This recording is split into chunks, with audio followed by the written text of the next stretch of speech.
모든 이들 필요해 완전한 주 사랑 자비 베푸소서. 모든 이들 필요해 새 주의 온유한 열방의 소망.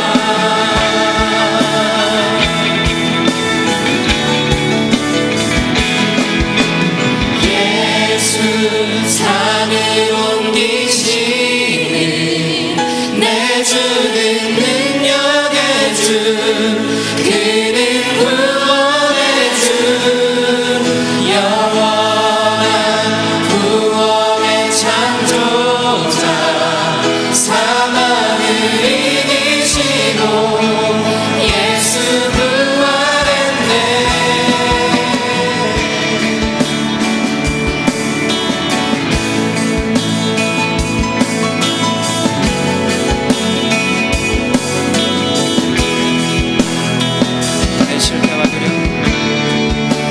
실패와 두려움 주 받아주소서.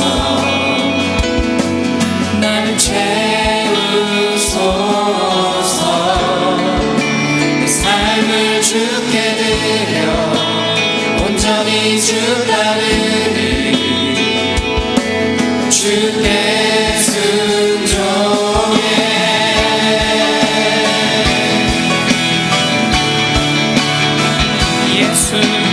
예수 산을 옮기시니 내주는 능력의 주 그는 구원의 주 영원한 구원의 창조자 사망을 이기시고 예수 부활했네.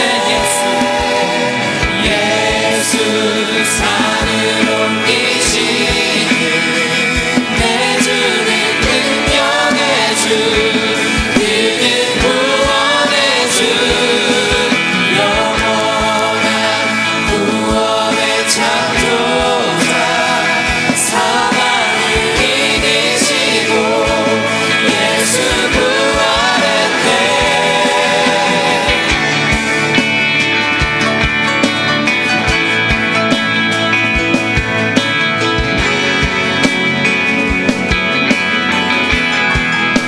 비추소서 비추소서 주님의 빛을 찬양해 다시 사신 왕의 영광을. 예수 비추소서 주님의 빛을 찬양해 다시 사신 왕의 영광을.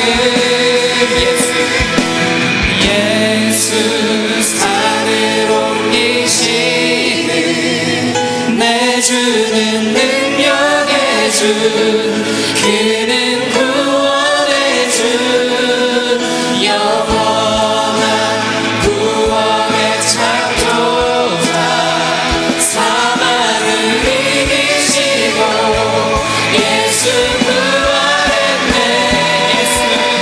예수 산을 옮기시니 내주는 능력의 주 그는 구원의 주 영원한 구원의 창조자 사망을 이기시고 예수 부활했네.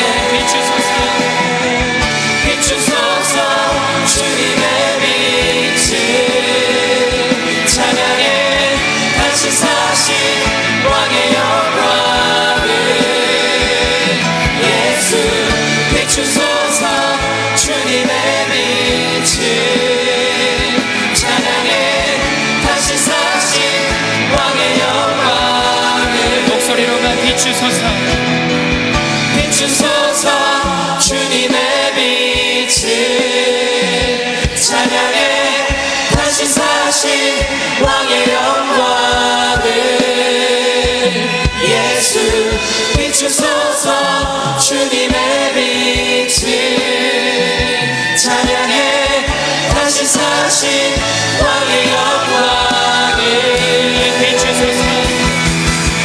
비추소서 주님의 빛을 찬양해 다시 사신 왕의 영광을 예수 비추소서 주님의 빛을 찬양해 다시 사신 왕의 영광을. 우리 함께 기도하겠습니다. 우리 함께 주님께 기도하며 나가겠습니다. 우리가 삶의 주인인 예수님 등지지 않게 해주시기를 원합니다. 우리가 관계없이 할 수 있는 것이 아무것도 없는데 우리 삶 가운데 관계를 피해가면서 살려고 했던 모습들이 있습니다. 예수님 떠나서 할 수 있는 것이 아무것도 없는데 그래도 되는 줄 알고 살았던 모습들이 있습니다. 예수님, 우리가 이 시간 주님 대신 주님께로 돌아갑니다. 우리의 주인 대신 주님께로 달려갑니다. 겸손하게 회개하며 정말 주님께 달려갑니다. 받아주시고 회복시켜 주옵소서. 우리 주님의 이름 한번 보러 같이 뜨겁게 기도하며 나가겠습니다. 주여, 아버지 시간 주님의 은혜의 능력을 아버지에게 비춰주시기를 기도합니다. 주님의 빛이 없으면 아버지 하나님 우리가 나아갑니다.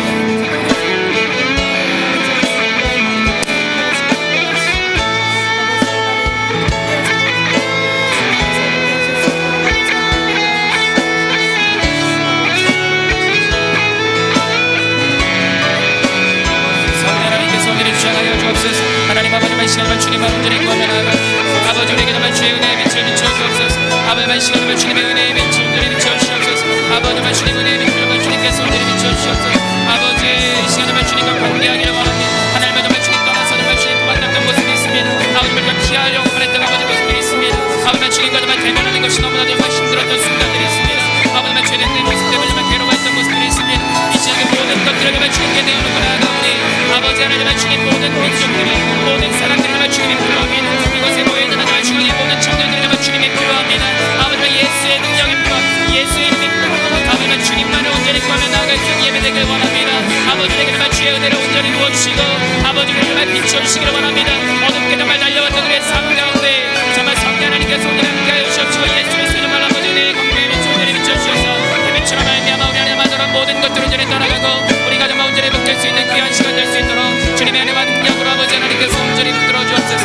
성령께서 인도하여 주시기를 기도하며 주님 도우시옵소서. 아버지 하나님 함께하여 주시옵소서. 주님 인도하여 주시옵소서.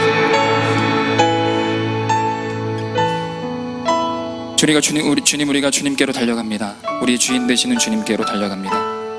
주님이 우리의 모든 어두웠던 삶의 현장 가운데 생명의 빛을 비춰주시고 우리를 그 어둠 가운데서 건져주시는 분이심을 믿음으로 말미암아 달려갑니다. 이 시간 정말 주님을 찾는 뜨겁게 주님만을 구하는 주의 백성들 하나님께서 온전히 끌어안아 주시고 만나 주시는 귀한 예배 될 수 있도록 주님 인도하여 주옵소서. 감사를 드립니다. 예수님의 이름으로 기도드립니다. 아멘. 우리가 계속해서 찬양할 때 우리 함께 일어나서 찬양하기를 원합니다. 우리가 주의 구원의 그 기쁨을 경험하게 될 때 잠잠하게 있을 수 없음을 믿습니다. 무엇보다 우리가 찬양할 때 어떤 멜로디나 어떤 워십이나 이런 우리가 좀 가사를 잃어버리고 찬양할 때가 많이 있을 수도 있는데 그 가사에 좀 집중하면서 이 찬양 좀 같이 했으면 좋겠어요. 우리 멈출 수 없네 같이 고백하겠습니다.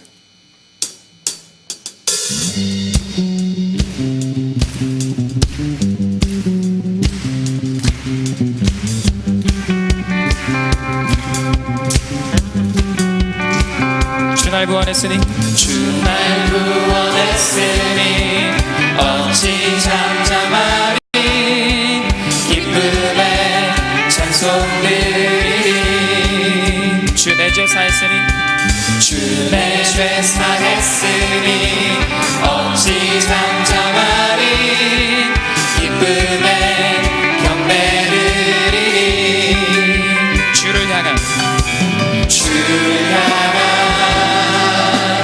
나의 사랑 멈출 수 없네 멈출 수 없네 난 기쁨에 춤추리 내 모든 슬픔 바꾸셨네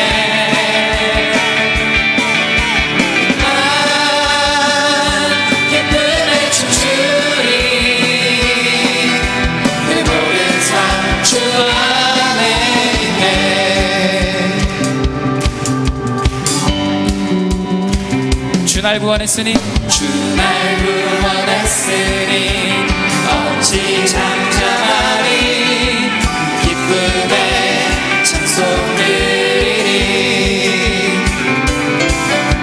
주 내 죄 사했으니 어찌 잠잠하리 기쁨에 경배 드리리 주를 향한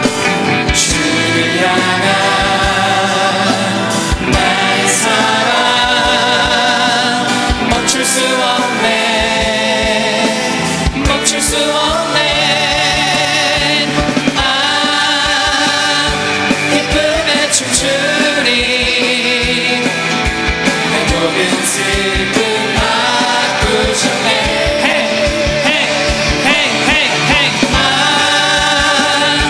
기쁨에 춤추리 내 모든 삶 주 안에 있네 주를 향한 나의 사랑 멈출 수 없네 멈출 수 없네 주를 향한 나의 열정 주를 향한 나의 열정 멈출 수 없네 고백합시다. 멈출 수 없네. 멈출 수 없네 난 기쁨에 춤추리 내 모든 슬픔 바꾸셨네 난 기쁨에 춤추리 내 모든 삶 주 안에 있네 한 번 더 나 기쁨에 춤추리 난 기쁨에 춤추리 내 모든 슬픔 바꾸셨네 난 기쁨에 춤추리 내 모든 삶 주 안에 있네 아멘. 우리를 인도하실 주님께 박수로 흔들어 나가겠습니다. 아멘.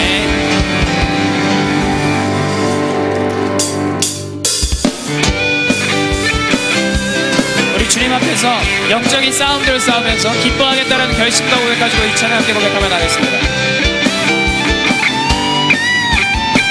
나 기뻐하리 나 기뻐하리 나 기뻐하리 나 기뻐하리 나 주 안에서 기뻐하리라 나 기뻐하리 나 기뻐하리 나 기뻐하리 나 주 안에서 기뻐하리 나 기뻐하리 나 기뻐하리 나 기뻐하리 나 기뻐하리 나 주 안에서 기뻐하리라 나 기뻐하리 나 기뻐하리 나 기뻐하리 나 주 안에서 기뻐하리라 원수가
고백하겠습니다. 나 기뻐하리, 나 기뻐하리, 나 기뻐하리, 나 기뻐하리, 나 주 안에서 기뻐하리라. 나 기뻐하리, 나 기뻐하리, 열심을 갖고 나 기뻐하리, 나 주 안에서 기뻐. 원수가 나를 무너뜨리려고 내 마음에 속삭여 내 영이 넘어지지 않고 내 영이 깨어 넘어지지 않고 나의 믿음의 고백이 원수를 묻네, 원수를 묻네, 한 번 더 원수를 묻네. 나 기뻐하리, 나 기뻐하리, 나 기뻐하리, 나 주 안에서 기뻐하리라. 나 기뻐하리, 나 기뻐하리, 나 기뻐하리, 나 주 안에서 기뻐하리라. 아멘, 아멘. 우리의 믿음의 고백 가운데, 결심 가운데 이 시간 주님께서 우리의 찬양 가운데 임재하시고 지금도 일하시고 우리 안에 있는 모든 내면의 싸움 가운데 승리를 주시는 분이심을 믿습니다. 아멘, 아멘.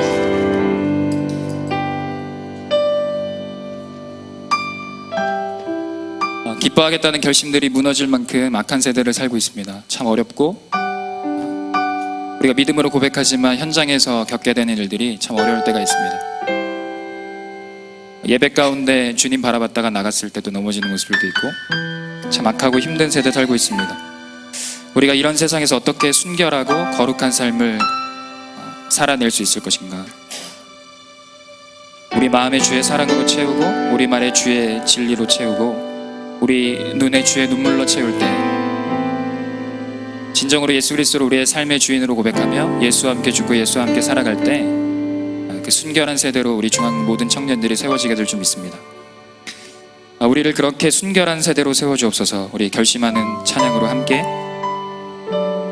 십자가의 길 순교자의 삶 이 찬양으로 고백하겠습니다.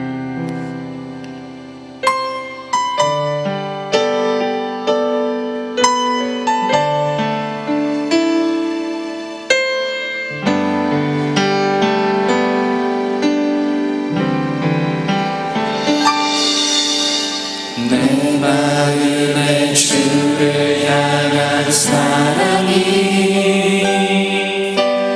나의 말에 주가 주신 진리로 나의 눈에 주의 눈물 채워주소서.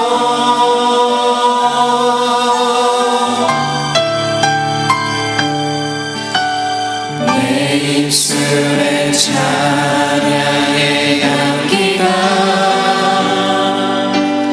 두 손에는 주를 닮은 섬김이 나의 삶의 주의 흔적 남게 하소서.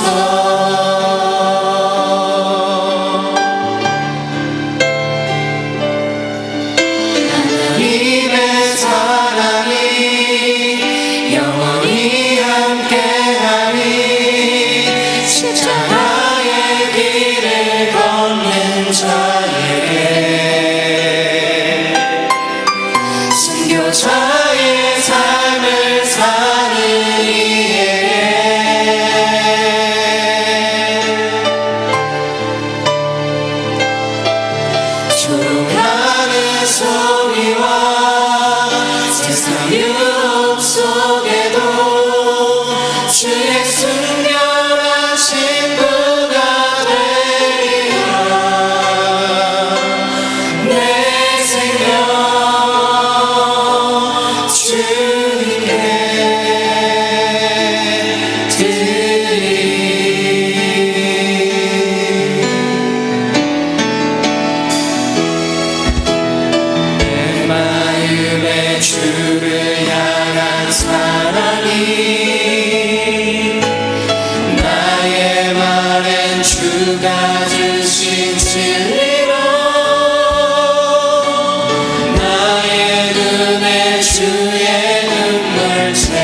사랑이 영원히 함께하리. 하나님의 사랑이 영원히 함께하리. 십자가의 길을 걷는 자에게, 순교자의 삶을 사는 이에게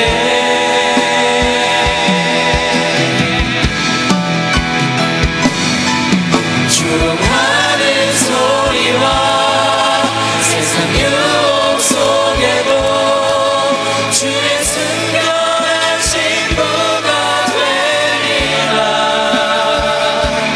내 생명 주님께 드리리. 다시 한번 기도하며 나가겠습니다. 주님, 우리의 능력으로 감당할 수 없습니다. 날마다 넘어진 우리의 삶을 볼 때 희망이 없다고 생각합니다. 그런데 이 시간 우리가 주님, 그럼에도 불구하고 담대하게 나아갈 수 있는 것은 예수님께서 우리를 사랑하신다고 말씀하셨고 주님 자녀라고 불러주셨습니다. 하나님, 그 주님이 우리의 삶 가운데 영원히 함께 하실 것들을 믿고 날마다 돕고 계시는 것을 믿음으로 말미암아 이 시간 담대하게 나아갑니다. 그 주님이 이 시간 더욱더 뜨겁게 만나는 귀한 시간 될 수 있도록 인도하여 주옵소서. 순결한 세대로 끝까지 온전히 세워질 수 있도록 인도하여 주옵소서. 우리 주님의 이름으로 다시 한번 기도하겠습니다. 주여, 하나님 아버지, 주님 중앙에 모든 청년들이 정말 달려갑니다. 아버지만 주님, 너무나도 어둡고 악한 세상 가운데서 아버지는 여기에 물들 수 없다면서, 아버지는 이렇게 살 수 없다면서, 아버지는 순결한 세대로 정말 살아야 한다면서, 아버지는 정말 하나님의 자녀이기 때문에 아버지의 자녀의 삶을 살아야 한다면서, 아버지만 우리가 거룩하게 구별된 모습으로 나아간다고 한다면서, 아버지만 이렇게 정말 주님 앞에서 몸부림치며 믿음의 고백들하고 찬양하며 나아갑니다. 주님 온전히 역사하여 주옵소서. 아버지만 주님 삶의 자리에서 고백하고 몸부림치는 주의 청년들, 아버지 하나님께서 불쌍히 여기시고 붙잡으시고 아버지의 사랑 더욱더 좀 깊이 깨닫고 나아갈 수 있도록 주님 함께하여 주시기를 기도합니다. 믿음의 선한 싸움으로 온전히 싸우며 나아갈 때에 아버지 하나님께서 이길 수 있는 힘과 능력을 이미 우리에게 부어주신 줄 믿습니다. 두진 온전히 붙들고 믿음으로 말미암아 나아가길 원합니다. 아버지 무너져 있던 모든 마음들이 이 시간에 회복될 수 있도록 인도하여 주옵소서. 하나님과 정말 주님 소망스럽게 있는 모든 관계들이 이 예배를 통해서 온전히 회복될 수 있는 귀한 시간 될 수 있도록 주님 함께하여 주시기를 간절히 원합니다. 우리는 아버지 알 수 없을 고백합니다. 아버지만 주님께서 우리를 온전히 붙들어 주옵소서. 주님의 손으로 우리를 온전히 붙잡으시고 아버지 하나님께서 인도하여 주셔서 우리 눈에 주의 눈물을 채워주시고 우리 손에 정말 아버지만 주의 섬김을 아버지만 닮을 수 있도록 인도하시고 우리의 입에는 주의 진리를 채우시고 우리의 삶에는 찬양의 향기가 넘쳐날 수 있도록 아버지 하나님께서 함께하여 주시기를 간절히 원합니다. 아버지만 우리의 모든 삶을 주님께 내어놓습니다. 아버지, 우리의 모든 삶을 주님께 내어드립니다. 순결하게 세워주옵소서. 거룩하게 세워주옵소서. 아버지 하나님께 우리의 모든 주도권을 내어맡기고 나아갈 때에 아버지 하나님께 우리의 모든 삶의 주도권들을 내어맡기고 나아갈 때에 주님께서 온전히 붙들어 주시옵시고 세우시는 귀한 삶 될 수 있도록 인도하여 주시기를 간절히 원합니다. 아버지 함께하여 주시옵소서. 성령께서 우리를 주관하여 주옵소서. 주님 인도하여 주시옵소서.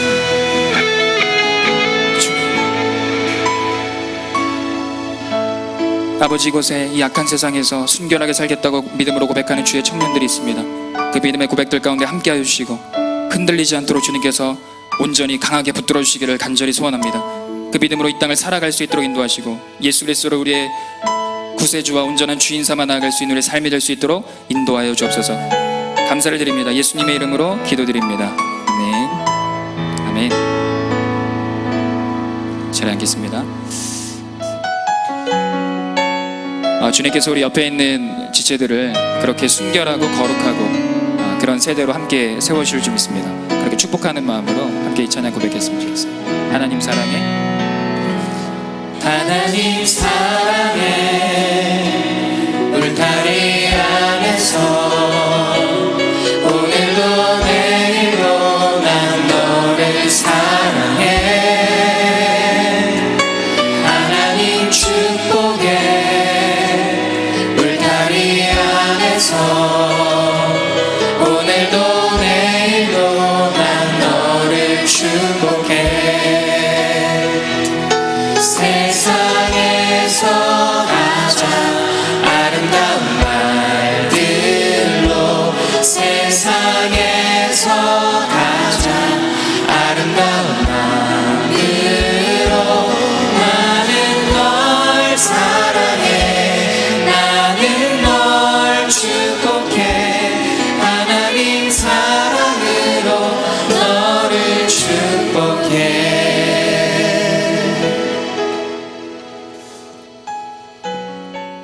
사랑의 주님, 오늘 예배할 수 있도록, 말씀 들을 수 있도록 이 자리에 불러주심에 감사드립니다.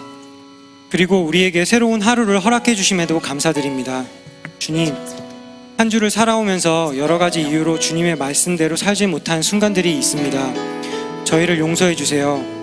그리고 저희 마음속에 진심으로 회개하는 마음을 허락하여 주세요. 봉헌하는 시간입니다. 봉헌할 수 있도록 물질을 허락해 주심에 감사드립니다. 하나님의 것을 하나님께 드릴 수 있는 저희가 되게 해주세요. 이제 내일부터 청년 수련회가 시작됩니다. 수련회에 처음부터 끝까지 함께 해주실 것을 믿습니다. 하나님과의 만남을 사모하는 저희가 되게 해주시고 깊은 만남을 가질 수 있도록 인도해 주세요. 하나님을 위해 헌신하는 많은 분들이 있습니다. 그들을 기억해 주세요. 특별히 주님의 말씀을 전하시는 원로 목사님, 담임 목사님, 그리고 청년부 목사님과 전도사님들을 영육간에 강건하게 지켜주세요. 그래서 모든 성도들이 더욱 주님을 닮아가는 교회가 되길 소망합니다. 이 모든 기도 살아계신 우리 주 예수 그리스도 이름으로 기도드립니다. 아멘.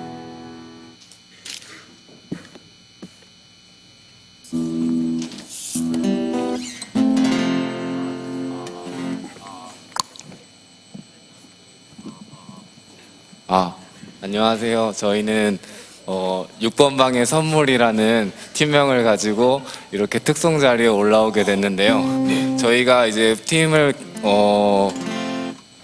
결성하게 된 계기는 몽골 선교에 가서 같은 게르를 썼는데 하필 그 게르가 6번 방이어서 이제 6번 방의 게르라는 이름을 지었는데, 저희가 그 게르 안에서 몽골에 계신 하나님을 생각하며 지은 곡이 있는데 오늘 이 찬양 하나님이 받으실 것을 생각하며 올려드리겠습니다.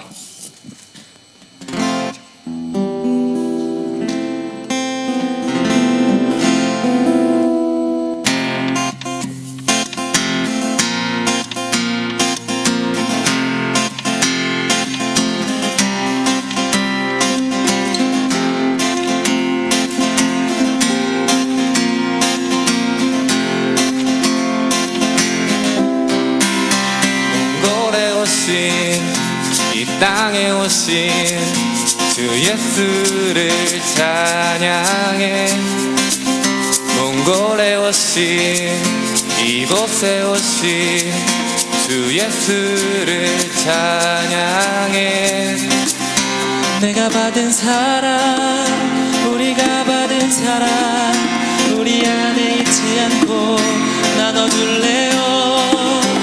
우리 안에 있는 그 사랑으로 하나님 노래.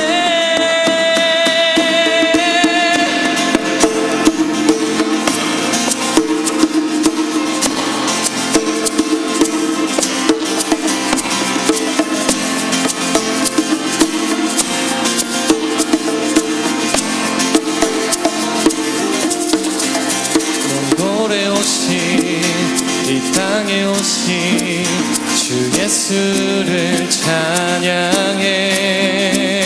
몽골에 오신 이곳에 오신 주 예수를 찬양해.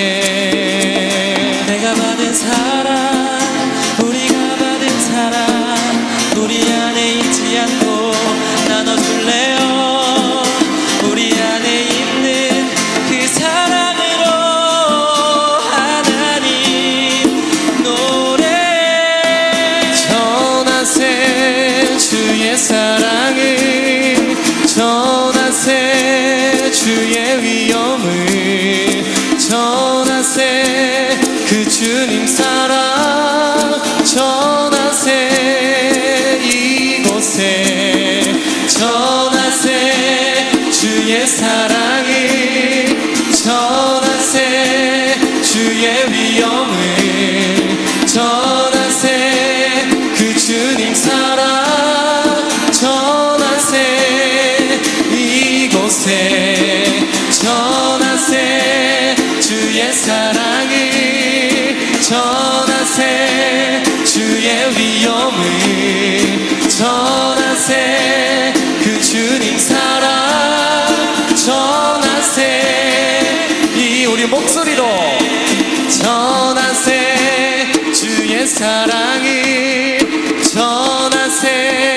주의 위엄을 전하세 그 주님 사랑 전하세 이곳에 전하세 주의 사랑을 전하세 주의 위엄을 전하세 그 주님 사랑 전하세 우리 마지막으로 함께 전하세 주의 사랑을 전하세 주의 위엄을 전하세 그 주님 사랑 전하세 이곳에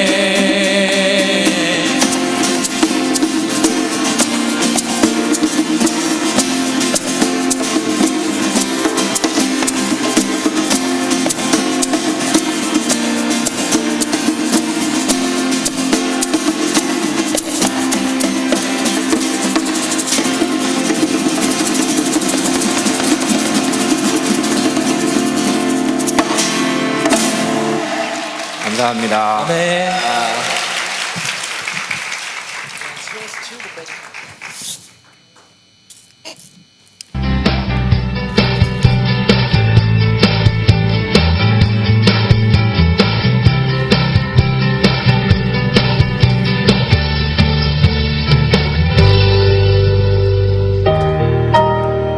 이곳은 몽골의 수도 울란바토르입니다. 러시아와 중국 사이에 위치한 몽골은 세계에서 두 번째로 큰 내륙국입니다. 사막과 산림지대 등 다양한 자연 환경을 가지고 있으며 초원 위에 깨끗한 지평선은 아름다운 경치를 자랑합니다. 13세기 초 칭기즈칸이 몽골족을 통일하며 세웠으며 중국, 중앙아시아, 유럽까지 진출하여 세계에서 가장 큰 제국을 이루었던 나라입니다.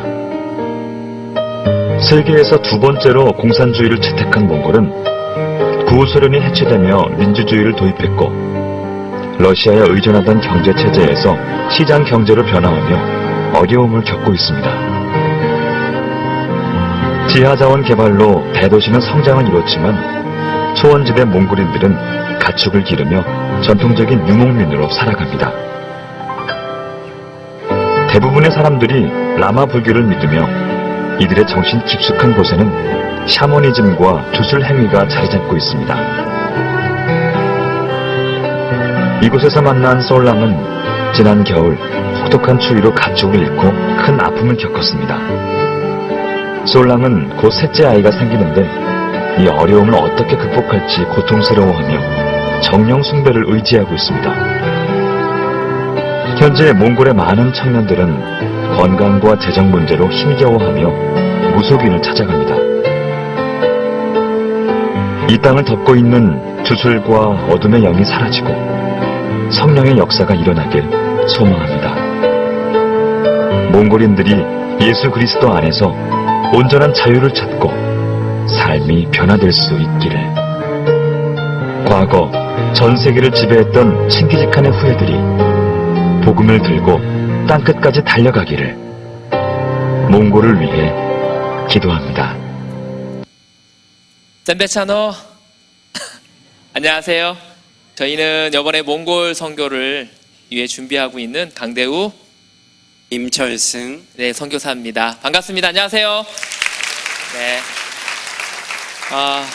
여러분들 앞에 서게 되니까 굉장히 가슴이 뜁니다. 여러분 시절이 저도 있었는데요. 어느덧 20년 가까이 흐른 것 같습니다. 몽골에 가면 낙타가 있습니다. 어린 낙타가 동물원에서 굉장히 외톨아하면서 불평을 했대요. 엄마, 왜 등에 큰 혹이 있고 눈꺼풀은 왜 이렇게 눈썹이 길고 왜 이렇게 콧구멍은 벌렁코야? 그러자 엄마가 얘기합니다. 사막에서 그 혹이 없으면 오랫동안 버틸 수가 없어. 눈썹이 길게 자라지 않으면 모래바람에 번질 수 없어. 그러자 그 낙타는 이렇게 얘기하죠. 아, 그렇구나. 그러자 이렇게 얘기합니다. 근데 엄마, 이렇게 사막에서 견딜 수 있는데 우리 이렇게 동물원에서 뭐 하는 거야? 이렇게 얘기했다 그래요. 이야기를 그냥 한 이유는요, 이야기가 저에겐 굉장히 도전이 됐던 이야기거든요. 왜냐하면 복음의 능력을 알고 있고 예수 그리스도의 능력을 알고 있는데 사역이라는 그 편안함 속에서 갇혀 지냈던 제 모습을 바라보게 되었습니다. 청년회 때 헌신했던 그 열정들을 다시금 하나님 앞에 드리고자 몽골 땅에 하나님의 나라가 임할 수 있도록 여러분들이 기도해 주시기 바랍니다. 감사합니다. 네, 정말 청년이란 단어는 심장을 뛰게 하는 것 같습니다. 여기 와서 그런 것들도 잠깐이지만 많이 느꼈고, 저 또한 청년회 때에 하나님이 선교에 대한 비전을 주셨고요.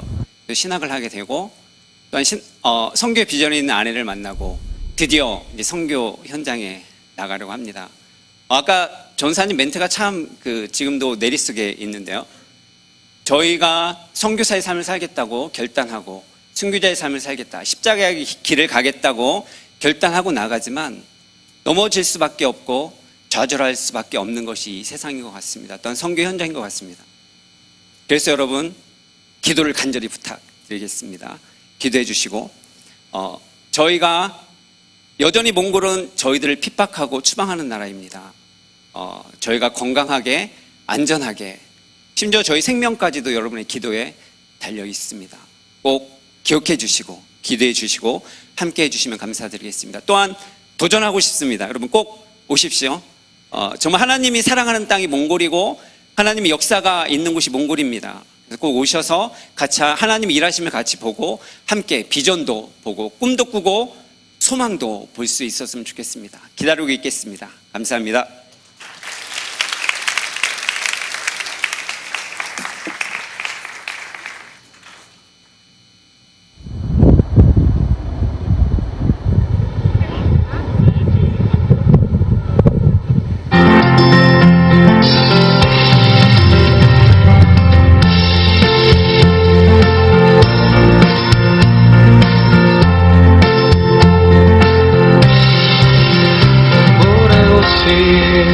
이 땅에 오신 주 예수를 찬양해.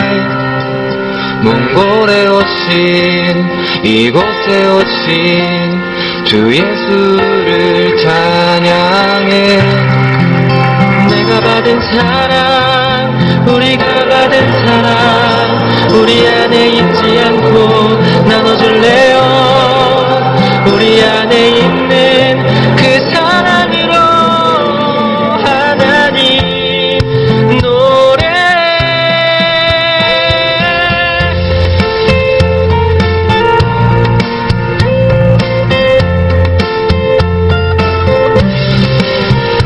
노래 오신 이 땅에 오신 주 예수를 찬양해. 몽골에 오신 이곳에 오신 주 예수를 찬양해. 내가 받은 사랑, 우리가 받은 사랑, 우리 안에 잊지 않고 나눠줄래요. 우리 안에 있는 그 사랑으로 하나님 노래.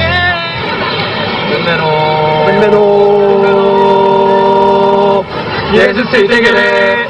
선교를 하면서 가장 힘들었던 건 항상 내 생각대로 되지 않았던 것, 기대와는 다르게 내 마음대로 되지 않았던 게 가장 저한테는 힘들었던 것 같습니다. 그렇지만 저의 연약함을 알고 나니까 하나님만을 의지할 수 있게 되었고, 그리고 하나님이 하시는 일을 바라보니까 저에게 주시는 그 하나님의 뜻과 마음을 알 수 있어서 정말 좋았습니다. 선교 준비하는 기간도 너무 은혜로웠지만 선교 기간 동안 해도 참 은혜로운 시간이었던 것 같습니다. 개인적으로 2010년에 만났던 첩보라는 친구를 만나게 되었는데요. 가장 인상적인 순간이 아니었나 싶습니다. 그래서 너무나 좋은 시간이었고 즐겁고 유익한 시간이었습니다. 네, 몽골이란 사랑, 기쁨, 천국입니다.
뜨거운 여름, 무더운 날씨가 이어지는 가운데에도 학교 부지 공사가 한창입니다.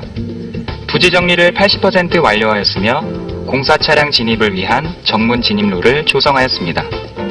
또한 기숙사 지하 공사를 위한 흙막이 공사를 앞두고 있습니다. 현장 사무소 1층은 작업장과 식당으로 사용하기 위해 마무리 작업이 이루어지고 있습니다. 안전하고 성공적인 건축을 위해 성도님들의 계속적인 관심과 기도 바랍니다. 기도 위에 꿈을 세운다. 씨앗 기도방이 교회 본당 타가부실에서도 운영되고 있습니다. 기도로 하나님의 일하심에 동참하는 중앙교회 성도님들이 되기를 소원합니다.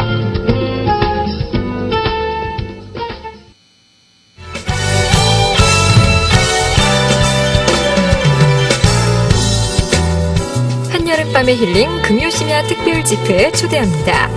19일 한여름밤의 힐링 1 크리스찬 상담대학원 대학교 총장 정태기 목사와 함께하는 재직 세미나 26일 한여름밤의 힐링 2 최고의 찬양사역자 송정미 사모와 함께하는 CCM 콘서트 무더운 여름밤을 성령의 담비로 적셔줄 힐링 집회에 참여하셔서 삶의 치유와 회복을 경험하시길 바랍니다.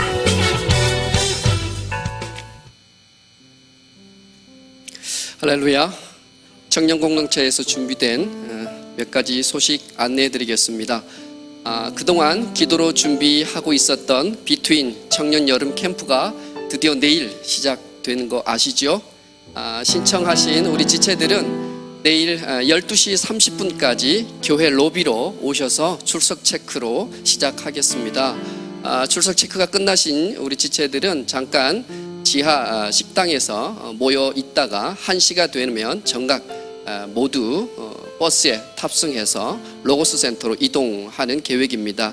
많은 인원들이 함께 이동해야 하기 때문에 특별히 시간들 잘 염두해 주셔서 함께 약속을 지켜주시면 감사하겠습니다. 이번 비트윈 여름 캠프를 통해서 교회와 가정, 학교와 직장에서 갖게 된 관계의 어려움들이 말씀과 은혜 안에서 회복되어지는 귀한 은혜 시간 되시기를 주님의 이름으로 축복합니다. 매주 화요일 날 있는 성경 공부는 비트윈 여름 캠프로 인해서 이번 주 한 주는 쉬겠습니다. 그러니까 꼭 일정에 참고해 주시면 감사하겠습니다. 예배에 우리 처음 나오시거나 오랜만에 나오신 분 계시면 예배 후에 우측 앞자리로 오시면 신앙생활 하실 수 있도록 저희가 친절하게 안내해 드리도록 하겠습니다. 오늘 하나님께서 주신 말씀 함께 보도록 하겠습니다. 오늘은 출애굽기 20장 14절 제 7번째 계명의 말씀인데요. 한 목소리로 함께 슬라이드 보면서 봉독합니다. 시작. 간음하지 말지니라. 아멘. 할렐루야. 할렐루야. 예, 벌써 졸고 계시면 설교도 시작 안 했는데 제 잘못이 아닙니다. 여러분 졸고 계신 거. 제가 질문 하나 드리고 말씀 시작하겠습니다. 사랑하는 청년 여러분, 여러분은 순결하십니까? 무슨 질문인지 여러분 다 아실 겁니다. 또 제가 뭘 이야기하려고 하는지도 아실 겁니다. 굉장히 직접적인 질문입니다. 고민할 내용이 없습니다. 말 그대로 저와 여러분이 순결하신가 하는 질문입니다. 제가 다시 여쭙겠습니다. 사랑하는 청년 여러분, 저를 보세요. 여러분 순결하십니까? 최근 들어서 하나님 앞에 기도할 때마다 하나님께서 제게 주시는 마음이 있습니다. 직접적인 음성은 아니고요. 기도할 때마다 제 마음속에 강하게 부어주는 그런 마음이 있습니다. 그게 뭔가 하면 하나님께서 내가 앞으로 깨끗한 자를 선택하여 쓰겠다. 능력 있는 자도 많고 말 잘하는 자도 많고 똑똑한 자도 많고 공부한 자도 많지만 나는 깨끗한 자를 쓰기 원한다. 이렇게 제 마음속에 말씀하시는 것 같습니다. 레위기 11장에 보니까 하나님께서 이렇게 말씀을 하셨습니다. 내가 거룩하니까 너희도 거룩해라. 하나님께서 거룩하시니까 하나님의 백성이 거룩해야 되는 것 당연한 일입니다. 거룩하다는 말이 무슨 말입니까? 세상으로부터 구별됐고 세상에 물들지 않았고 순결하고 깨끗한 그런 상태, 그게 거룩입니다. 하나님께서 저를 목회자로 부르실 때 로마서 12장 1절 말씀으로 저에게 소명을 주셨습니다. 그러므로 형제들아 내가 하나님의 모든 자비하심으로 너희를 권하노니 너희 몸을 하나님이 기뻐하시는 거룩한 산제사로 드리라. 이는 너희의 드릴 영적 예배니라. 이 말씀이었습니다. 이 말씀 바로 다음에 무슨 내용이 있는가 하면 너희는 이 세대를 본받지 말고. 우리가 하나님 앞에 거룩하고 하나님이 기뻐 받으실 만한 영적 예배를 드려야 되는데 그 첫 번째 시작이 무엇인가 하면 이 세대를 본받지 않는 것. 그게 거룩의 시작입니다. 이 세대가 어떤 세대입니까? 요즘 뉴스를 접할 때마다 우리나라가 원래 그랬는지 아니면 최근 들어서 갑자기 변한 건지 잘 모르겠지만 제가 느끼는 것은 그래요. 성에 미친 나라 같아요. 정말 성에 미친 나라 같아요. 매일 뉴스가 성추행, 성폭행 끊이지가 않습니다. 얼마 전에는 최대 규모 청소년 선교단체 대표 목사가 오랫동안 여고생 제자하고 부적절한 관계를 가졌다고, 또 일부 강압적이었다고, 그래서 그 어린 제자는 우울증 치료를 받아야 했다는 사실이 밝혀졌습니다. 교계가 발칵 뒤집혔습니다. 세상이 그런 것은 알겠습니다. 그런데 하나님의 자녀는 그러면 안 되잖아요. 그것도 목사가. 이 세대를 본받지 말라고 하나님 말씀하시는데 그러면 안 되잖아요. 그런데 세상에서도 손가락질하는 그런 짓을 교회를 이끌어가는 목사가 했다는 겁니다. 그래서 저 스스로에게 물어보는 겁니다. 너는 순결하냐? 하나님께서 계속해서 제 마음속에 주시는 마음이 거룩해라, 깨끗해라, 순결해라, 이 마음을 주십니다. 제가 이 설교를 준비하는데요, 어떻게 하다 보니까 3주를 준비를 했습니다. 그 기간 동안 묵상을 하고 기도를 하는데 너무 머리가 아팠어요. 제가 3주 동안 너무 머리가 아팠습니다. 너무 힘들었습니다. 왜냐하면 이 질문 때문입니다. 너는 순결하냐? 여러분 아시잖아요. 제가 뒤에 말씀드리겠지만 예수님이 이런 말씀하셨잖아요. 마음의 순결함을 잃은 것도 간음한 거다. 예수님이 이렇게 말씀하셨는데 저나 여러분이나 누가 이 부분에 자유로울 수 있겠는가? 너무 부담스럽습니다. 너무 껄끄러웠습니다. 그래서 웬만한 목사님들이 이런 설교 안 하려고 합니다. 제가 오늘 구체하게 요즘 아이들이 몇 살에 성경험을 처음 하게 되는지, 몇 %가 성경험을 했는지, 결혼 전에 몇 명하고 성관계를 가졌는지 이런 통계 자료 따위는 말씀드리지 않겠습니다. 그게 뭔 의미가 있겠습니까? 저나 여러분이나 지금 이 세대가 심각하다는 거 다 인식하고 있을 겁니다. 대신에 여러분 자신에게 물어보시기 바랍니다. 나는 순결할까? 그래도 우리 교회 청년들 저는 희망이 있다고 생각합니다. 우리 교회 청년들 가운데 전부는 아니지만 꽤 많은 청년들이 교제를 하게 되면 저한테 찾아와서 인사를 합니다. 목사님께는 말씀드리고 싶었어요. 저희 교제해요. 축복 기도해 주세요. 이렇게 이야기를 합니다. 제가 그런 청년들을 볼 때마다 얼마나 기쁜지 몰라요. 가슴이 뿌듯해집니다. 자랑스럽습니다. 하나님 앞에 기도하고 교제하겠다는데 얼마나 예쁩니까?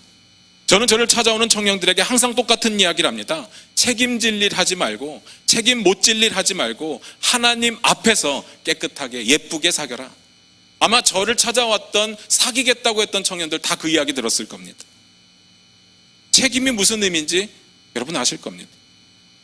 그거 모르면 진짜 순수하거나 좀 멍청하거나. 왜 제가 그런 이야기를 할까요? 뻔한 이야기 아닙니까? 순결 지키라고 그렇게 이야기를 합니다.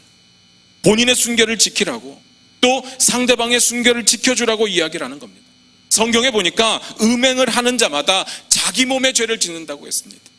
다른 죄들은 자기 몸 밖에 죄를 짓는데 음행을 하는 것은 자기 몸에 죄를 짓는다고 했습니다.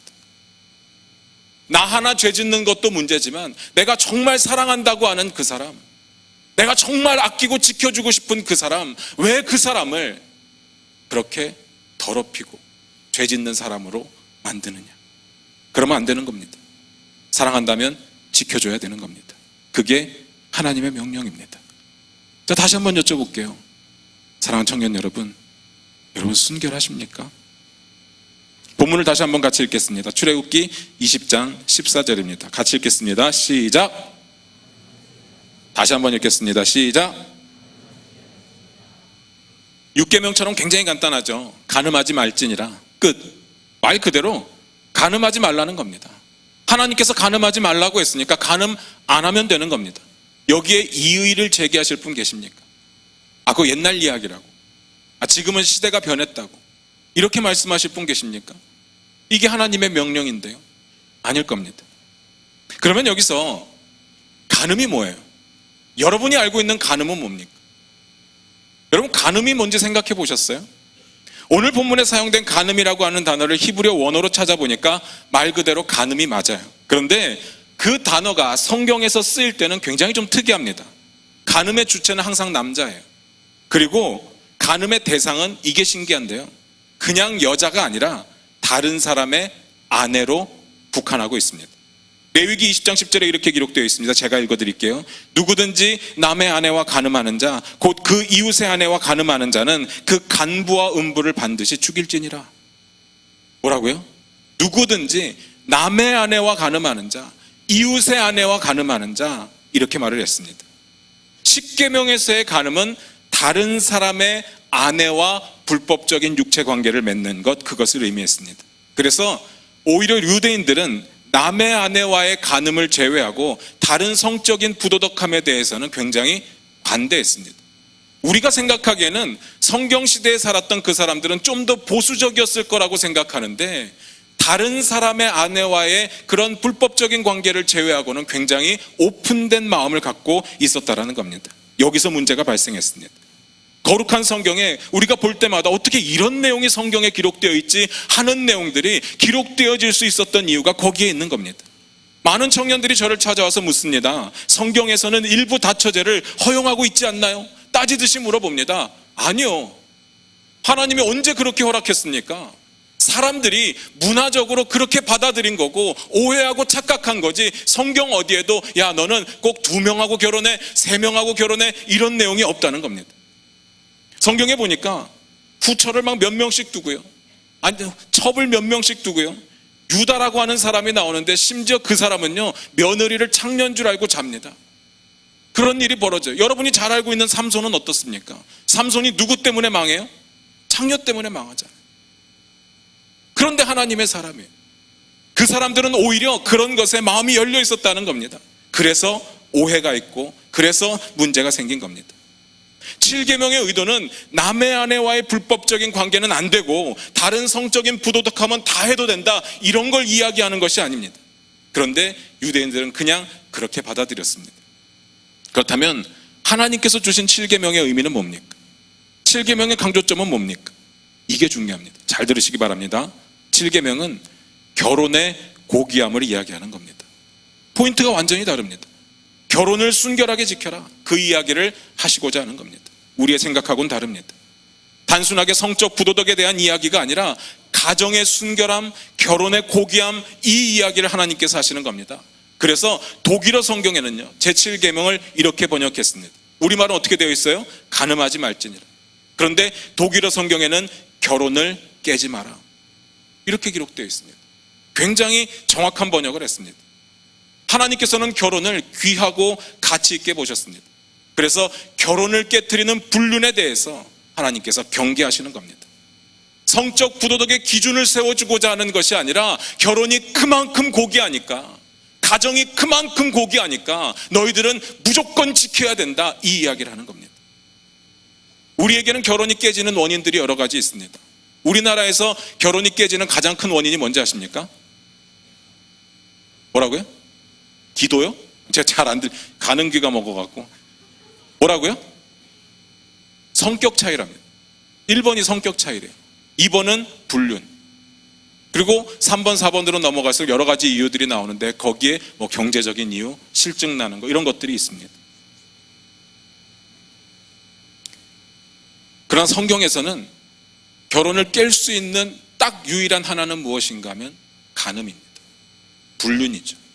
그거 외에는 하나님은 결혼을 깨는 것을 허락한 적이 없습니다.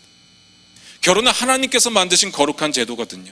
창세기 2장 24절에 이렇게 기록되어 있습니다. 같이 한번 찾아보겠습니다. 창세기 2장 24절입니다.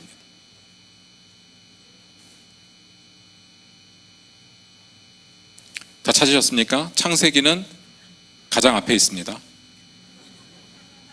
창세기 2장 24절입니다. 같이 읽겠습니다. 시작. 이러므로 남자가 부모를 떠나 그 아내와 연합하여 둘이 한 몸을 이룰지로다. 하나님께서 남자와 여자를 만드시고 각각 부모를 떠나 둘이 하나가 되는 관계를 선포하셨습니다. 이게 결혼입니다. 하나님께서 인간들을 창조하신 다음에 5가지 명령을 선포하십니다. 뭘 선포하셨습니까? 생육하고 번성하고 땅에 충만하고 땅을 정복하고 다스리라. 이렇게 5가지 명령을 주셨는데요. 이 5가지 명령을 인간이 이루려면 가장 기본되는 전제가 뭔가 하면 결혼입니다. 결혼을 안 하면 땅에 충만할 수도 없고 생육할 수도 없고 번성할 수도 없고 땅을 정복할 수도 없을 뿐만 아니라 땅을 다스릴 수도 없는 겁니다. 아담하고 하와 둘이서 이게 가능하겠습니까? 불가능한 거예요. 그래서 하나님께서 창조를 하시고 하나님께서 만드신 세상을 다스리는 가장 기본적인 질서가 뭐냐면 결혼. 그래서 하나님께서 결혼을 제정하시고 그 결혼을 깨트리는 것을 싫어하셨습니다. 말라기 2장 16절에 이렇게 기록되어 있습니다. 제가 읽어드립니다. 이스라엘의 하나님 여호와가 이르노니 나는 이혼하는 것과 학대로 옷을 가리우는 자를 미워하노라. 영어로는 이렇게 되어 있습니다. I hate divorce. 뭔가 좀 강하게 느껴지지 않습니까? 하나님께서 싫어하시는데 뭘 싫어하시느냐? 이혼을 싫어하신다. 앞에서 우리가 읽었던 레위기서에서 뭐라고 했었습니까? 레위기 20장 10절 다시 한번 제가 읽어드리겠습니다. 누구든지 남의 아내와 간음하는 자 곧 그 이웃의 아내와 간음하는 자는 그 간부와 음부를 반드시 죽일지니라. 뭐라고요? 간음하는 자는 남자든 여자든 뭐하라고 했습니까? 죽이라고요. 왜요? 하나님께서 싫어하시는 겁니까? 하나님께서 직접 제정하신 것이 결혼인데, 하나님께서 창조하시고 세상을 다스리는 방법이 결혼인데 그걸 깨트려요? 죽이라는 겁니다. 바꿔서 말씀드립니다. 안 죽으려면, 여러분이 안 죽으려면 어떻게 해야 돼요? 목숨 걸고 간음하지 말아야 되는 겁니다. 목숨 걸고 결혼을 지켜야 되는 겁니다. 결혼이 그만큼 중요한 겁니다. 결혼이요, 마음 안 맞는다고 헤어지고 경제적으로 힘들다고 헤어지고 실증 난다고 헤어지고 그렇게 할 수 있는 게 아닙니다. 결혼은 목숨 걸고 지키는 겁니다. 제 이야기가 아닙니다. 성경에 그렇게 기록되어 있습니다. 청년들 가운데 결혼에 대해서 굉장히 부정적인 생각을 갖고 있는 청년들이 의외로 많았습니다. 물론 본인 생각은 아니라고 이야기합니다. 주변에서 그렇게 이야기를 한대요. 결혼 절대로 하지 마라. 그리고 될 수 있으면 늦게 해라. 그런 이야기를 듣고 나니까 결혼이 두렵답니다. 여러분들은 어떻게 생각합니까? 혹시 주변에 여러분들에게 그렇게 이야기하는 사람들 만나보셨습니까? 2가지를 꼭 기억하시기 바랍니다. 첫 번째로, 사람은 절대로 객관적일 수 없습니다. 자기가 경험한 게 전부라고 착각을 합니다. 그러니까 여러분들에게 그렇게 말한 사람이 있으면 그 사람만의 경험입니다. 여러분들이 많이 들어보셨습니까? 그들만의 경험입니다. 더 많은 사람들이 여러분 앞에서 침묵하셨을 겁니다. 여러분을 스쳐 지나갔던, 만났던, 관계했던 더 많은 사람들이 결혼하지 마라 이런 이야기 안 했을 겁니다. 왜요? 그들에게는 가정이라고 하는 것이, 결혼이라고 하는 것이 완전 행복하지는 않아도 자기가 꼭 지켜야 할 것이라고 생각했기 때문에 그렇게 이야기할 수가 없는 겁니다. 이해가 되십니까? 저는 결혼이 행복합니다. 제 기준에서 보시면 여러분들이 빨리 결혼했으면 좋겠습니다. 물론 결혼 생활에 힘들 때도 있습니다. 그러나 제가 살아갈 수 있는 버팀목이 되는 게 제 아내고, 제가 살아갈 수 있는 기쁨이 되는 것이 제 자식들입니다. 결혼 좋은 겁니다. 2번째로, 결혼에 대한 환상을 빨리 깨뜨려야 됩니다. 결혼을 깨뜨릴 생각하지 마시고 환상을 깨뜨리십시오. 도대체 결혼에 대해서 여러분 뭘 기대하셨습니까? 어떤 결혼 생활을 기대하셨습니까? 황혼이 지는 저녁에 와이프는 피아노 치고 아이들은 노래 부르고 아빠는 아이들은 악기하고 아빠는 노래 부르고 이런 거 생각하셨습니까? 제가 그런 가정을 본 적이 없습니다. 완벽한 가정 생각하셨습니까? 그런 가정 절대로 존재하지 않습니다. 죄악된 인간이 만났습니다. 죄악된 인간과 죄악된 인간이 만났습니다. 어떻게 완벽할 수 있어요? 인간들이 만나서 만든 집단이 완벽한 걸 본 적이 없어요. 그런데 여러분들은 뭘 기대하는 겁니까? 완벽한 거예요. 그래서 결혼 생활이 재미없다고요? 결혼 생활이 힘들다고요? 결혼 생활이 어렵다고요? 여러분들 만난 사람들이 그렇게 이야기를 했더라고요. 그건 그 사람만의 경험이에요. 결혼이 뭔지도 모르고요. 결혼을 위해서 노력조차 안 해본 그 사람들만의 경험입니다. 아무리 행복했어도 결혼의 그 가정은 한순간만 방치하고 방심하면 병들고 무너지는 것이 결혼입니다. 결혼은 죽을 때까지 노력해야 됩니다. 그걸 포기하는 순간 결혼 생활은 절대로 행복할 수가 없습니다. 내 결혼 생활이 행복하지 않다, 내가 꿈꿨던 결혼이 아니다, 그래서 이혼한다, 성경은 인정하지 않습니다. 이쯤에서 결혼에 대한 정의를 다시 한번 내려봐야 될 것 같습니다. 그래야 여러분들이 오해하고 있는 것을 풀 수 있을 것 같아요. 성경에 보니까요, 창세기 4장 1절입니다. 같이 한번 보겠습니다.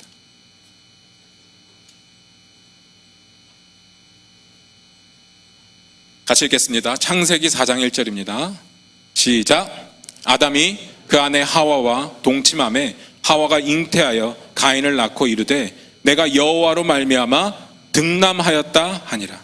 제가 여기서 여러분에게 어려운 질문을 한번 드리도록 하겠습니다. 방금 우리가 읽었던 내용 중에 두 사람이 나오는데요, 아담과 하와가 나옵니다. 제 질문은 이겁니다. 아담과 하와가 결혼한 관계입니까? 아닙니까? 자, 결혼한 관계다. 아니다. 동거 중이다.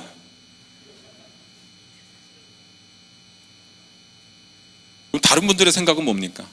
다시 물을게요. 결혼한 관계다. 좀 많아졌어요? 아니다. 그냥 동거하고 있다. 불륜이다.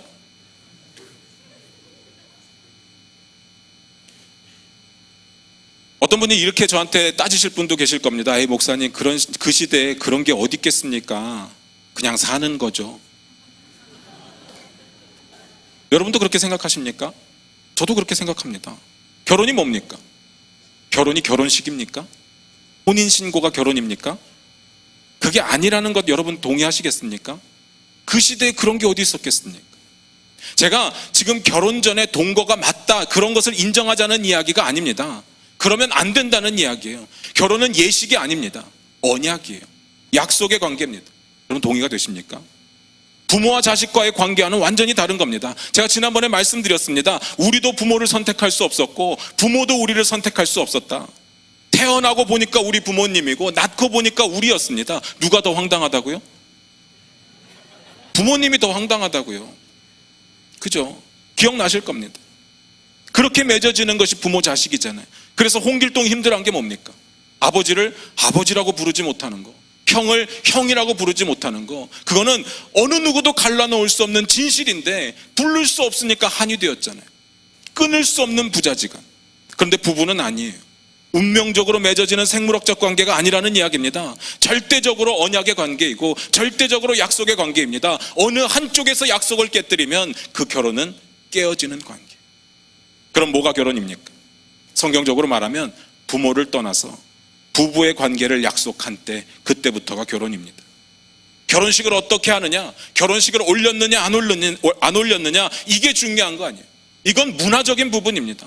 절대 법이 없는 거예요. 결혼식이 까다로운 이유가 뭡니까? 많은 사람들을 초청해서 그 많은 사람들 앞에서 결혼하는 이유가 뭡니까? 그렇게 어렵게 결혼해야 우리의 약속이, 우리의 결혼이 쉽지 않다는 것을 스스로에게 인정하는 겁니다. 안 깨뜨리려고. 결혼식을 해야 결혼이 아니라 서로 간에 약속을 하는 그때부터가 결혼입니다. 여러분, 요셉과 마리아 이야기도 아시지 않습니까? 그들 결혼식 안 치렀습니다. 그러면 우리식으로 따지면 결혼 안 한 거죠. 그런데 성경에서 보니까 그들을 똑같이 결혼한 관계로 바라봤습니다.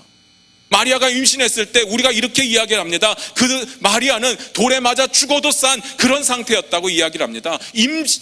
처녀가 임신해서 그런 게 아니라 결혼을 약속한 상태이기 때문에 그런 겁니다. 그래서 예수님께서는 결혼 이렇게 말씀하십니다. 마태복음 19장 6절에 이렇게 기록되어 있습니다. 이러한즉 이제 둘이 아니요 한 몸이니 그러므로 하나님이 짝지어 주신 것을 사람이 나누지 못할지니라.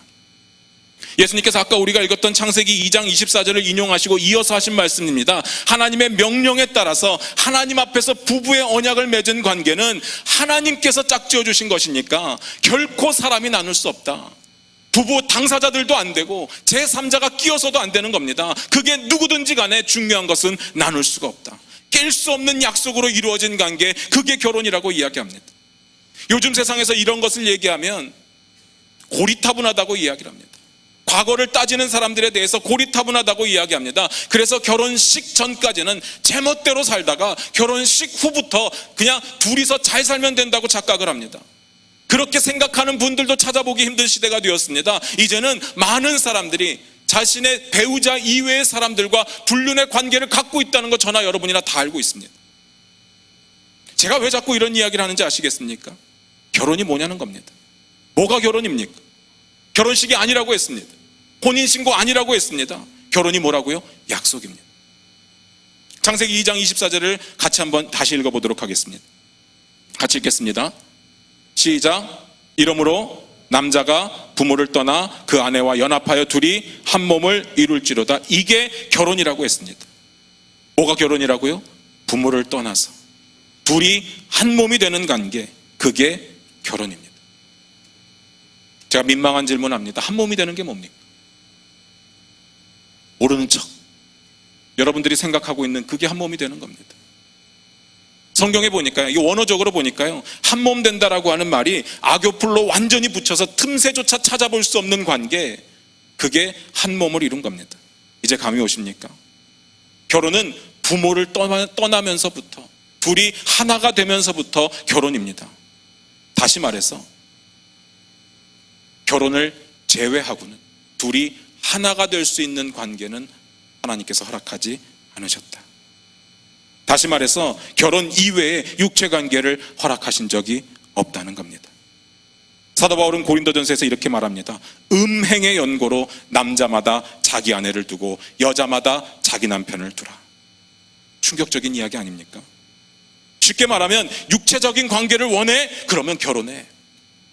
여러분들 가운데 마음속에 반감이 생길 겁니다. 육체적인 관계 때문에 결혼을 하나요? 아니요. 육체적인 관계 때문에 결혼을 하는 것이 아니라 결혼을 해야 육체적인 관계가 가능하다는 이야기를 하는 겁니다.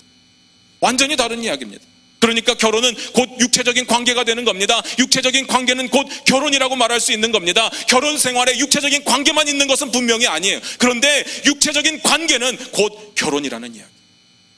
그게 제가 성경을 보면서, 성경을 연구하면서 발견한 성에 관한 논리입니다. 말씀을 정리해 볼게요.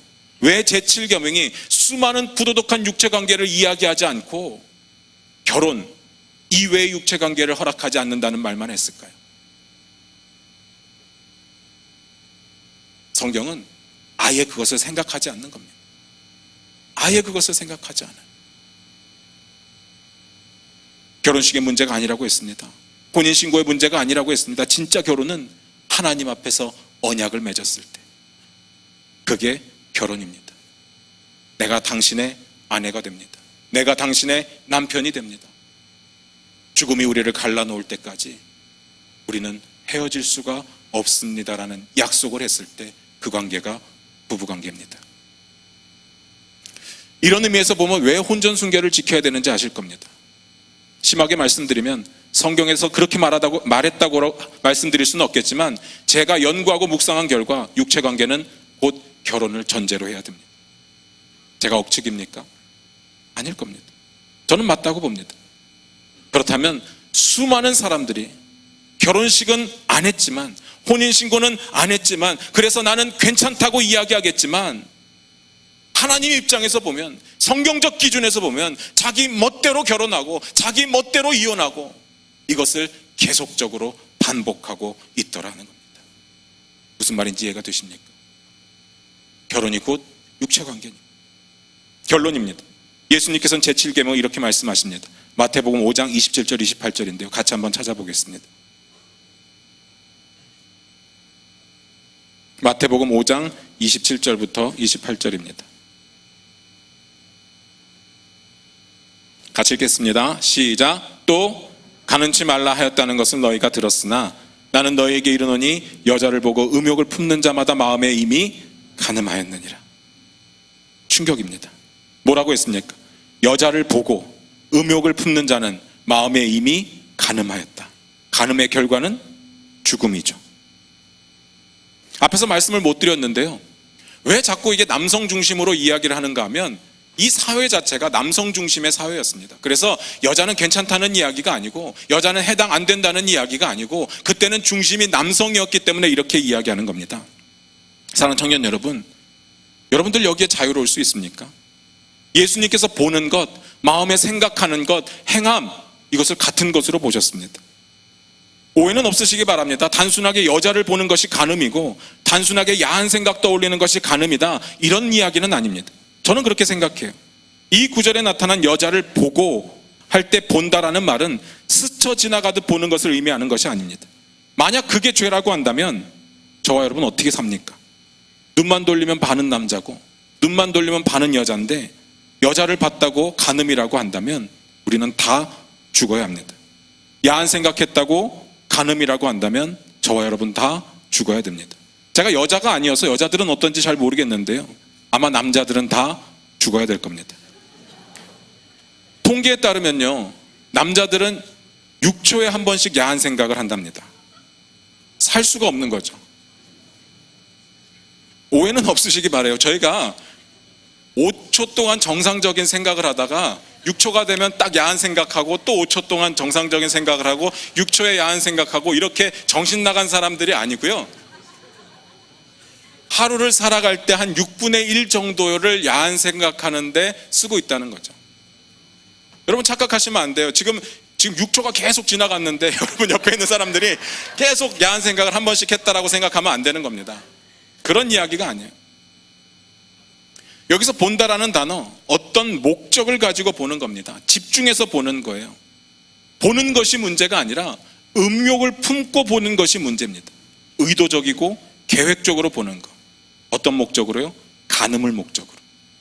사랑하는 아내를 바라보면서 성적인 관계를 맺고 싶다, 이거를 음욕이라고 이야기하지 않습니다. 그건 상관없는 거죠. 그러나 죄를 짓겠다는 목적으로, 간음을 하겠다는 목적으로 쳐다보는 거, 그게 음욕이고 그게 간음입니다. 예수님은 그걸 경계했습니다. 성경에 나타난 대표적인 인물이 누굽니까? 여러분 다 아시는 사람, 다윗. 다윗이 자신의 왕궁 지붕 위를 걸어가다가 한 여인이 목욕하는 장면을 봤습니다. 보기에 심히 아름다웠습니다.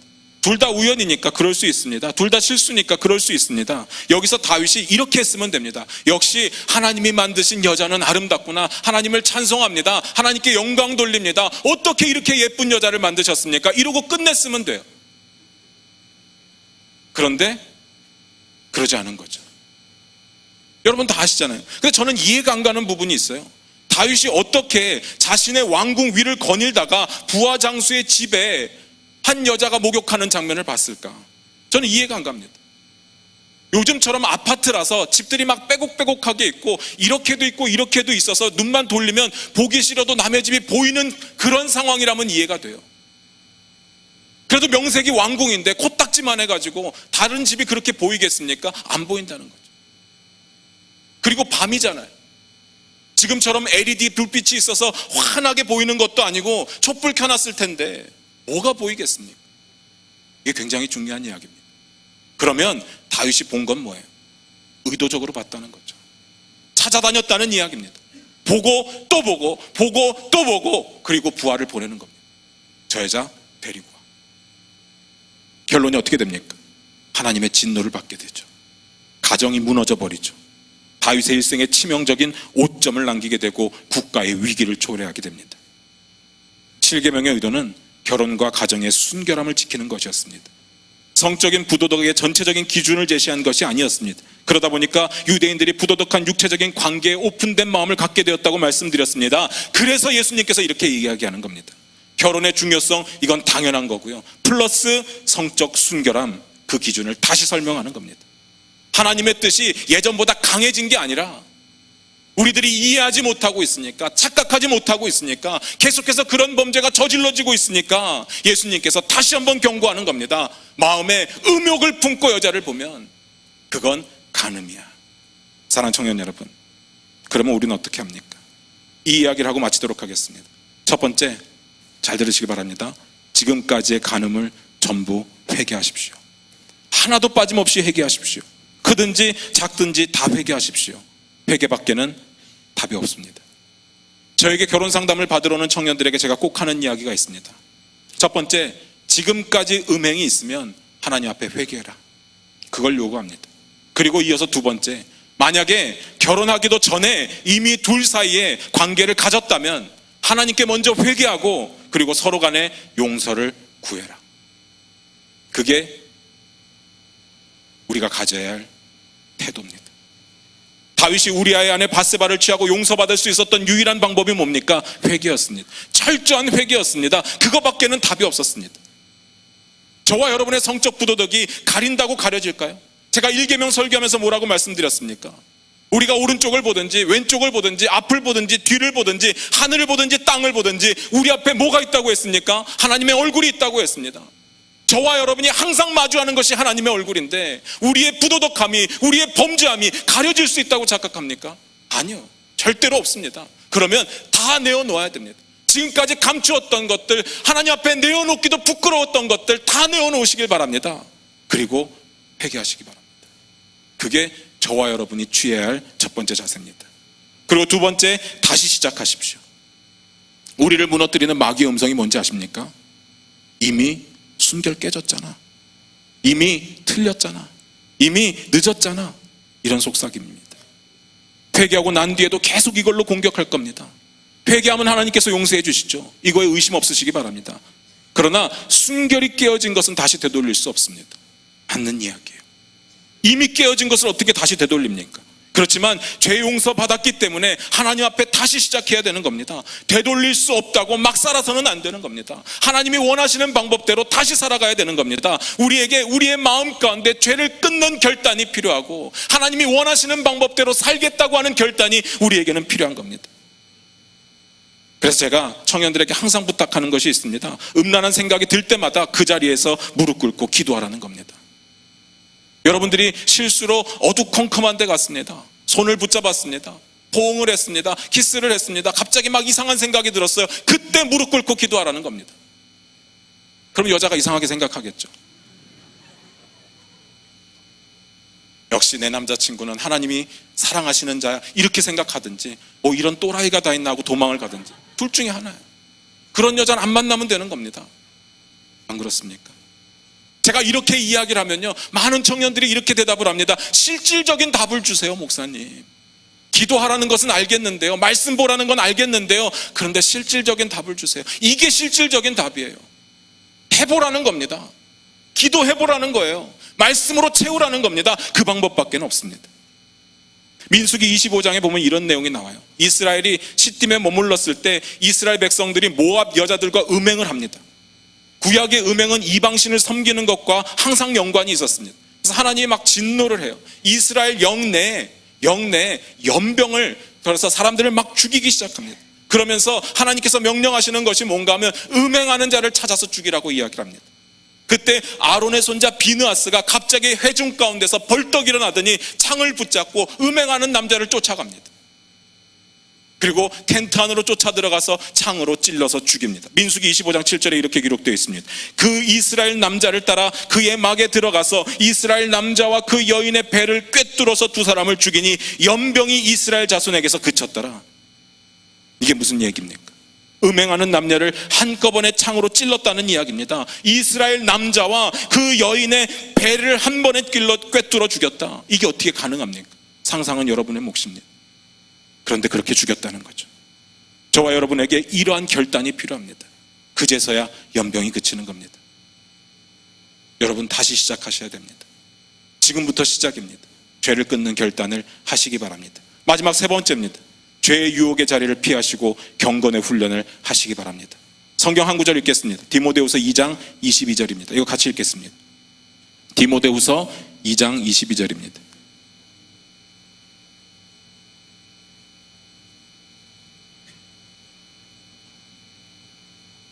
같이 읽겠습니다. 시작. 또한 내가 청년의 정욕을 피하고 주를 깨끗한 마음으로 부르는 자들과 함께 의와 믿음과 사랑과 화평을 좇으라. 뭐라고 했습니까?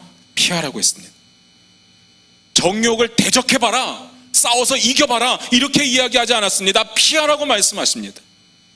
사랑하는 청년 여러분, 착각하지 마세요. 나는 이길 수 있어, 나는 손만 잡고 잘 수 있어. 다 거짓말입니다. 스스로를 속이지 마시기 바랍니다. 나는 가능하다고요? 속이는 거예요. 잠언서에 이렇게 기록되어 있습니다. 사람이 불을 품에 품고야 어찌 그 옷이 타지 않겠으며 사람이 숯불을 밟고야 어찌 그 발이 되지 아니하겠으며 남의 아내와 통간하는 자도 이와 같을 것이라 무릇 그를 만지기만 하는 자도 죄 없게 되지 아니하리라. 뭐라고요? 만지지도 말라고요. 음욕을 내가 핸들링할 수 있다고 착각하지 마시기 바랍니다. 성 어거스틴의 유명한 일화가 있습니다. 성 어거스틴이 회심하기 전에 굉장히 좀 방탕하게 살았었습니다. 너무 방탕하게 살았었습니다. 그런데 회심을 하고 나서 그 옛날에 그 방탕함을 다 끊어버렸어요. 근데 어거스틴이 길을 걷고 있는데 소시적에 함께 놀았던 여자가 어거스틴을 발견한 겁니다. 그리고 어거스틴을 막 부르는 거예요. 어거스틴, 어거스틴. 그런데 어거스틴은 그 여자를 알아보고 도망을 가기 시작하는 겁니다. 막 가는 거예요. 그랬더니 그 여자가 쫓아오면서 부르는 겁니다. 어거스틴, 나예요, 나. 이렇게 부릅니다. 그랬더니 어거스틴이 이렇게 이야기했다고 합니다. 너는 넌데 나는 내가 아니야. 무슨 말인지 알겠습니까? 예수를 만나고 나서 예수 그리스도의 보혈의 공로로 깨끗해지고 나서 다시 시작한 겁니다. 그러니까 예전에 내가 아니야 하고 피하는 겁니다. 맞서 싸울 대상이 아니라는 겁니다. 그리고 뭐 하라고 했습니까? 주를 깨끗한 마음으로 부르는 자들과 함께 하라고 했습니다. 함께 의와 믿음과 사랑과 화평을 쫓으라고 했습니다. 성도의 교제가 얼마나 중요한지를 깨닫기를 원합니다. 그리고 경건의 훈련이 있어야 우리가 이길 수 있음을 깨닫기를 원합니다. 우리가 피해도 마주칠 때가 있습니다. 요셉이 그랬잖아요. 그때 요셉이 어떻게 합니까? 내가 이 일을 행하여 내가 어떻게 하나님께 득죄하겠냐고 옷을 벗어 던져놓고 도망가지 않습니까? 우리에게 그런 태도가 필요합니다. 피해야 되는 겁니다. 그런데 그런 자세를 갖기 위해서는 우리에게 딱 하나 능력이 뭔가 하면 말씀과 기도입니다. 청년이 무엇으로 그 행실을 깨끗하고 한다고 했습니까? 주의 말씀을 마음에 두는 것으로 한다고 했습니다. 여러분의 힘으로는 안 됩니다. 말씀이 여러분 가운데 가득 차야 되는 겁니다. 기도가 여러분 가운데 가득 차야 되는 겁니다. 그래야 저와 여러분이 이길 수 있습니다.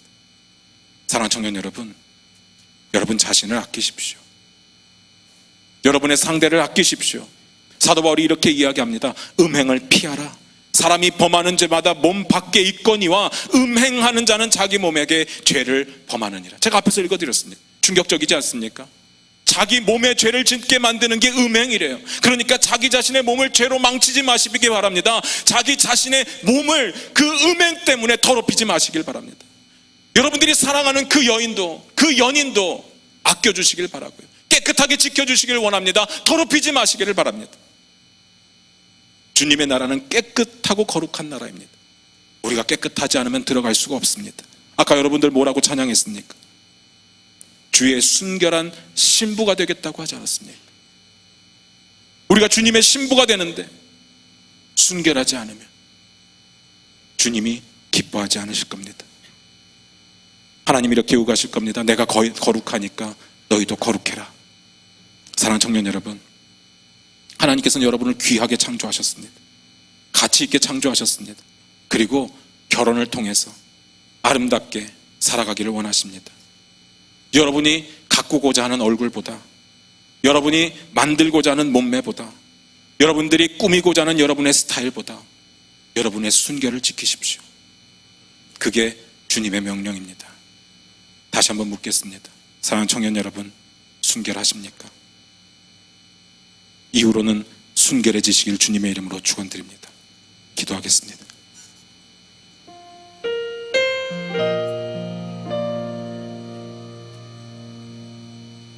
잠깐 한번 기도하기를 원합니다.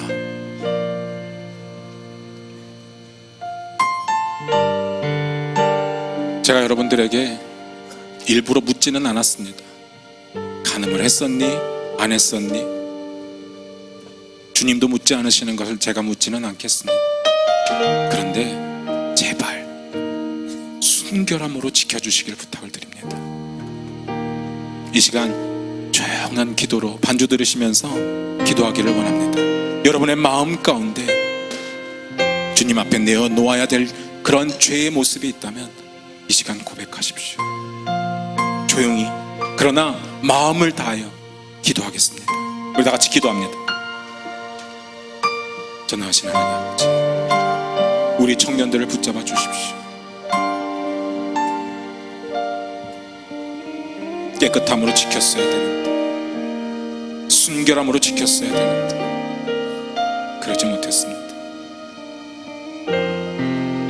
우리의 입술로는 주의 순결한 신부가 되겠노라고 너무나도 거리낌 없이 찬양하며 나왔었습니다. 우리의 삶은 그러지 못했습니다. 아버지 용서해 주시옵소서. 우리의 악함은, 우리의 죄악은, 우리의 음란함은, 우리의 음행은 이 시간 이후로 우리의 몸에서 사라지게 하여 주시옵소서. 정욕을 피하라고 했습니다. 청년의 마음에 말씀으로 가득 채우라고 했습니다.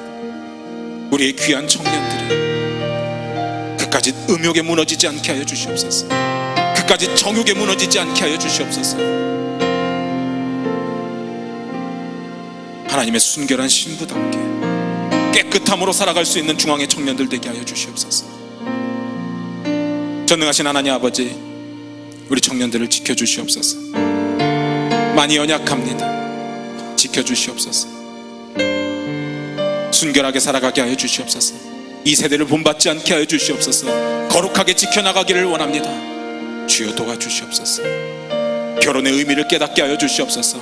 결혼의 가치를 두게 하여 주시옵소서. 하나님이 원하시는 결혼의 관계를 갖기를 원합니다. 한 번 만나고 즐기고 헤어지는 관계가 아니라 하나님 안에서 기쁨으로 하나님이 기뻐 받으시는 관계, 결혼의 관계를 이루게 하여 주시옵소서. 이 모든 말씀 예수님의 이름으로 기도드립니다. 사랑하는 청년 여러분, 오늘은 광복절 71주년 되는 날입니다. 그래서 담임 목사님이 오늘 1, 2, 3, 4부 예배 때 우리나라에서 15년 동안 기자 생활을 했던 영국 기자의 글을 소개를 해주셨는데요. 제가 여러분들께 꼭 소개를 해주고 싶었습니다. 일제시대 때 우리가 얼마나 힘들었는지 여러분 경험은 못 해봤지만 다 들어서는 알고 있잖아요. 그런데 지금 우리의 모습을 보면 얼마나 우리가 대단한 민족이고 또 하나님의 큰 복이 얼마나 많이 우리에게 부어졌는지를 느낄 수 있는 부분이라 제가 좀 읽어드리길 원합니다. 꽤 많은데요, 제가 좀 줄였습니다. 들어보시기 바랍니다. 한국인은 부패, 조급성, 당파성 등 문제가 많으면서도 훌륭한 점이 많다.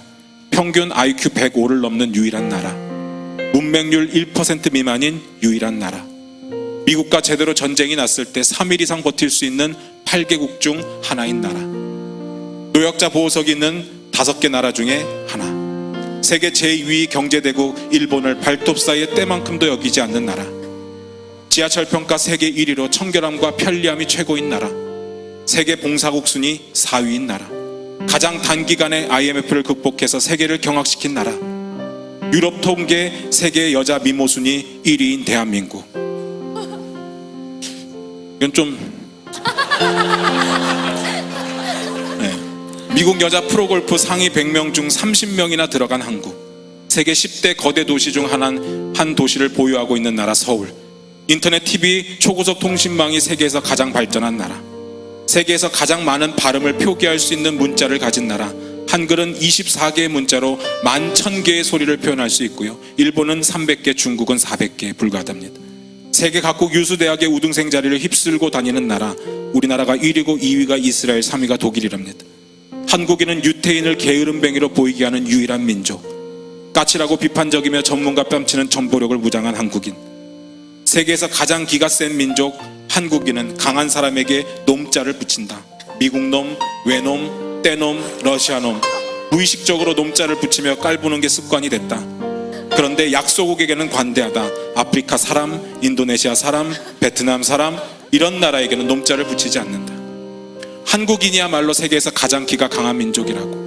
한국의 독립운동사만 봐도 알 수 있다. 중국은 광활한 대륙, 끝없는 사막, 넓은 고원을 언급하며 스스로 대인이라고 부르지만 천만의 말씀이다. 얼핏 대륙에서 태어난 중국인이 마음도 넓고 강할 것 같지만 결정적으로 우리보다 기가 약하다. 1932년 일본이 중국에 만주국을 건설하고 1945년 폐망하기까지 13년 동안 난징 대학살을 포함해 일본에 의해 죽은 사람은 3,200만 명. 그러나 중국인이 일본 고위층을 암살한 경우는 전무했다. 그에 비해 조선은 만 35년 동안 32,000명으로 중국 피학살자의 1000분의 1에 불과했지만 일본 고위층 암살 시도와 성공 횟수는 세계가 감탄할 정도였다. 1909년 안중근 의사는 하얼빈역에서 전 일본 총리 이토 히로부미를 살해했고 1932년 이봉창 의사는 도쿄에서 일왕에게 폭탄을 던졌으며 같은 해 윤봉길 의사는 상해에서 폭탄을 던져 상해 8기군 실화가와 대장 등 일제 고위 장성을 10명을 살상했다. 1926년에는 나석주 의사가 민족경제 파탄의 주법인 식산은행 동양척식 주식회사의 폭탄을 투척하고 조선철도회사에서 일본인을 저격한 뒤 자살했다. 사랑하는 청년 여러분, 광복 71주년입니다. 여러분, 광복이 주는 의미, 하나님께서 우리에게 71년 동안 부어준 복의 큰 의미를 기억했으면 좋겠습니다. 우리 다 같이 한번 일어났으면 좋겠습니다. 오늘 광복절 71주년이니까 애국가를 같이 한번 제창하도록 하겠습니다.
이제는 우리 주 예수 그리스도의 은혜와 아버지 하나님의 극진하신 사랑과 성령님의 감화감동 충만하심이 주의 순결한 신부가 되기로, 우리의 삶을 순결하게 지켜주기로 마음속에 다짐하는 중앙의 귀한 청년들 머리머리 위에 이제로부터 영원히 함께 하시기를 축원하옵나이다. 아멘.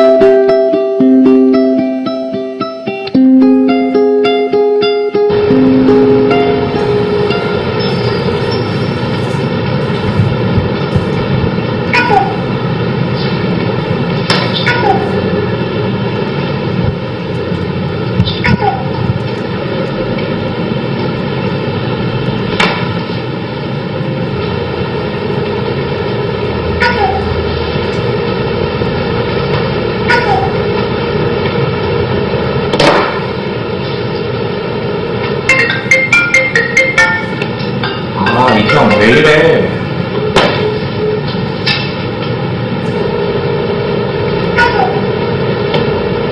그만! 화석이 형 그만 좀 해요! 저기 2분단 4번째 주 화석이 형! 남색남바 인바지 화석이 형! 아니 여름 캠프가 뭐가 그렇게 중요하다고 귀찮게 해요? 아니 왜라니? 형만 모르겠어? 네 모르겠어요. 저 바빠요. 저 공부도 해야 되고 연애도 해야 되고 귀찮게 하지 마요. 아니, 저 예배만 잘해주면 되는 거 아니에요? 아니 여름 캠프가 얼마나 중요한지 모르겠니 진짜? 너 형 어디 가요 형? 형! 형! 도대체 왜 이래요? 왜 이렇게 나한테 집착해요? 아니 우리 사이가 중요하니까. 형 예순이가 우리 사이 니랑 내 사이 여름 가자. 그래 갈게요. 저 갈게요. 여름 캠프 갈게요. 그래. 우리 함께 손잡고 가네. 조금 느리고 어려운 관계 회복 아직도 고민하고 계십니까? 아직도 망설이고 계신가요? 8월 15일부터 17일까지 과천 로고스센터 비트윈 여름캠프에서 꼭 만나고 싶습니다.